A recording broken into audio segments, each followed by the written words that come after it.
j'essaye de faire le tour du monde pour raconter les histoires de sportifs. Et j'ai la chance de vous rencontrer aujourd'hui, comme j'ai eu la chance de rencontrer il y a plus de 20 ans Joe, avec son projet utopique, avec son projet que personne n'a accompli jusqu'ici.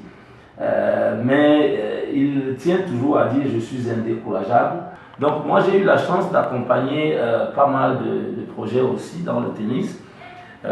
Notamment les BGFI Noato, et j'apprends de Papa Boniface qu'au moins une fois, peut-être deux, Alexis a gagné Indondo, parce que en 2016 et 2017, Indondo a gagné lui, Alexis, ici au Cameroun, deux fois, et on avait pensé qu'il a toujours eu le dessus. Heureusement, en 2012 et 2013, c'était Alexis qui avait pris le dessus à Cotonou, et c'est tant mieux.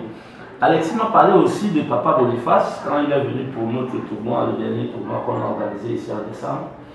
Alexis m'a dit qu'il devait me mettre en contact avec justement le responsable du magazine Africa Tennis Mag. Il a vu mon déploiement sur le terrain d'ailleurs, et je tiens encore ici à remercier Alexis qui est venu donner une autre couleur, une autre hauteur au tournoi que nous avons organisé. C'était pas un tournoi, c'était un tournoi pour vétérans avec quelques jeunes.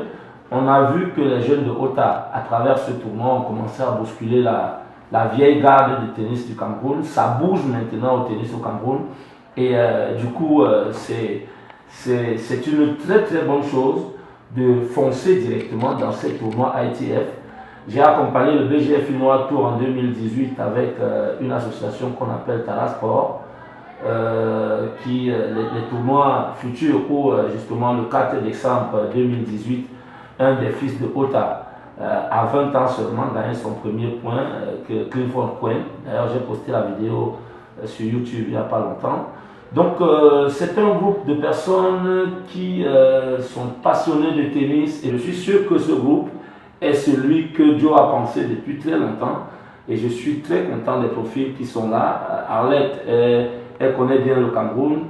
Nous aussi, on ne peut pas nous fermer une porte, même si on ne peut pas nous donner ce qu'on va demander, mais toquer une porte au Cameroun, s'il faut chercher, s'il faut marcher, même à 23h, même à 4h du matin, pour aller chercher un dirigeant qui va signer un document, je suis là.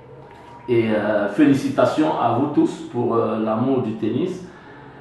Si le tennis de l'Afrique ou celui du Cameroun commence à bouger par nous, je crois que c'est une très bonne équipe, c'est une aubaine d'être dans l'équipe qui va écrire l'histoire.